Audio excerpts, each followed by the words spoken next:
భక్తిహీనుడు దేనికి భయపడనో అదే వాని మీదకి వచ్చును.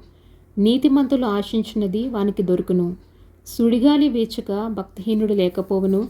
నీతిమంతుడు నిత్యము నిలుచు కట్టడము వలె ఉన్నాడు. సోమరి తనకును పని పెట్టువారికి పండ్లకు పులుసు వంటివాడు, కండ్లకు పొగ వంటివాడు.